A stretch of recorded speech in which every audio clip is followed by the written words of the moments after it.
Assalamualaikum warahmatullahi wabarakatuh. Video kali ini kita akan membahas tentang cara menghitung LD50 dan LD90 pada uji toksisitas akut oral.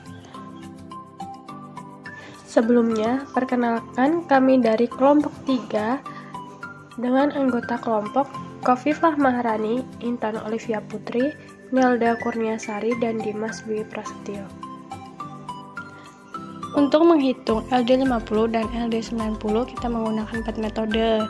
Yang pertama ada Thomson-Weil, yang kedua ada analisa probit, yang ketiga ada persamaan garis, yang keempat ada Richmond. Nah, untuk proses perhitungannya kita menggunakan data pengamatan sebagai berikut ya.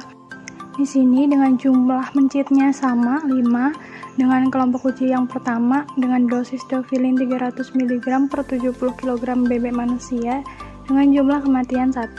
Uji yang kedua dengan dosis dofilin 600 mg per 70 kg bebek manusia dengan jumlah kematian 1. Kelompok uji yang ketiga dengan dosis dofilin 900 mg per 70 kg bebek manusia dengan jumlah kematian 2. Kemudian kelompok uji yang terakhir dengan dosis dofilin 1200 mg per 70 kg bebek manusia dengan jumlah kematian 5. Yang pertama, metode Thomson-Weil. Untuk mendapatkan persen kematian diperoleh dengan cara jumlah kematian dibagi jumlah hewan tiap kelompok dikali 100%. Untuk kelompok uji pertama didapatkan 20%, begitu juga dengan uji kedua. Untuk uji ketiga didapatkan 40% dan uji keempat 100%. Untuk melakukan perhitungan LD50 dapat menggunakan rumus log M sama dengan log D plus D dalam kurung F plus 1. Diketahui log D adalah log 300 dan D adalah log 2. F adalah 0,875. Untuk mendapatkan F, kita bisa melihat di tabel Weil. Kemudian kita masukkan ke dalam rumus. Log 300 tersebut adalah 2,477 dan log 2 adalah 0,301. 0,875 ditambah 1 adalah 1,875. 0,301 dikali 1,875 adalah 0,564. Kemudian ditambahkan dengan log D. 2,477 ditambah 0,564 adalah 3,041375. Untuk mendapatkan hasil LD50, kita harus mengantilogkan hasil tersebut, yaitu 1099,96 mg per 70 kg berat badan manusia. Baik, saya akan melanjutkan untuk metode selanjutnya, yaitu metode analisa probit dengan LD50 dan LD90. Di sini tabelnya masih sama dan sudah diketahui untuk persen kematian. Tadi sudah dijelaskan untuk mencari persen kematian, sehingga di sini sudah didapatkan nilai persen kematian. Dan di sini terdapat nilai probit. Dari mana sih kita bisa cari nilai probit? Yaitu dari tabel probit. Kita bisa mencari nilai probit dari tabel probit, sehingga di sini didapatkan untuk persen kematian 20 yaitu nilainya 4,16, untuk yang 40 yaitu 4,75, dan untuk yang 100 yaitu 6,64. Nah, ini tabel probitnya. Jadi di sini bisa dilihat untuk persen 20 yaitu 4,16, untuk yang 40 yaitu 4,75, dan untuk yang selanjutnya yaitu 6,64. Langkah selanjutnya yaitu kita akan mencari nilai A dan B dari persamaan regresi linier dengan log dosis sebagai X dan nilai probit sebagai Y. Sehingga di sini didapatkan untuk A nilainya min 4,9456, untuk yang B yaitu 3,4986, untuk yang R yaitu 0,777. Untuk perhitungan LD50 menggunakan rumus Y sama dengan A plus BX. Di sini Y-nya 5. Dimasukkan nilai A yaitu min 4,9456, untuk yang B yaitu 3,4986, sehingga dihasilkan X yaitu 2,8427. LD50 antilog 2,8427. Sehingga di sini 696,2 mg per kilogram BB manusia. Untuk perhitungan LD90 masih sama dengan perhitungan LD50 menggunakan rumus Y sama dengan A plus BX. Tetapi di sini untuk perhitungan LD90 untuk Y yaitu 6,28. Dan dimasukkan untuk nilai A dan B, sehingga didapatkan X yaitu 3,2086.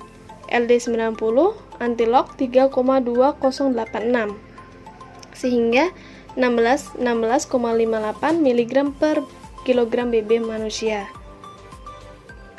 Selanjutnya akan dilanjutkan oleh teman saya. Kemudian dengan metode persamaan garis. Dalam persamaan garis sebelumnya diketahui dalam data dosis teofilin dan jumlah kematiannya. Dari dosis teofilin kita mencari log dosis dan prosentase kematian. Setelah dosis dilogkan dan prosentase kematian sudah ditemukan, dimasukkan dalam regresi linear. Nanti nilai X log dosis dan nilai Y itu persentase kematian. Kemudian nanti ditemukan nilai A negatif 275,25 dan nilai B 113,48 dan nilai R 0,7825. Dimasukkan saja ke dalam rumus Y sama dengan A plus BX. Lalu untuk nilai Y-nya itu bisa diganti sesuai LD-nya.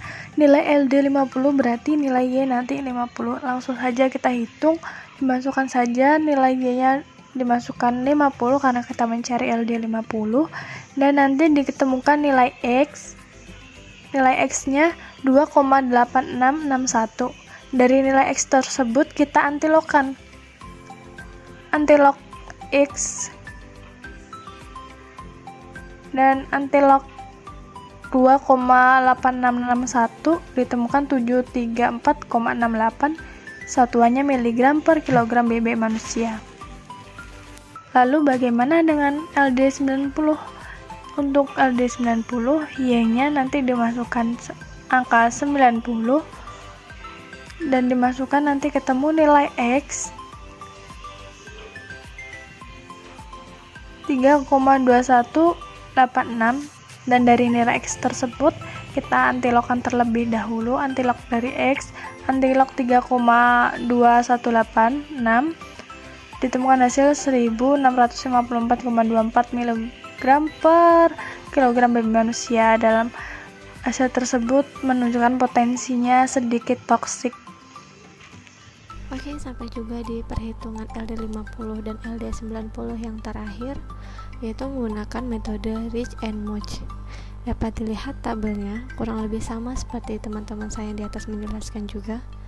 Metode Rich and Much ini adalah metode dengan cara menghitung jarak proporsi kemudian ditentukan logaritmanya. Oke, kita akan masuk di perhitungannya. Yang pertama, LD50 diketahui A-nya 22,22%, B-nya 57,14%, K-nya 900, S-nya 600. I-nya mendapat hasil 0,17, H ukuran jaraknya mendapat hasil 0,79, dan G-nya mendapat hasil 0,135. Penyelesaiannya, ya data di atas yang diketahui itu dimasukkan ke dalam rumus, yaitu Y sama dengan G tambah log S.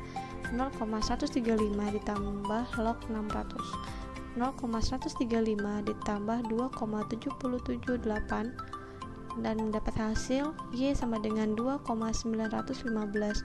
Dan untuk LD50 nya antilog 2,915 mendapat hasil 822,2 mg per kg 70 berat badan manusia. Selanjutnya untuk LD90 diketahui A 57,14%, B 100%, K 1200, S 900.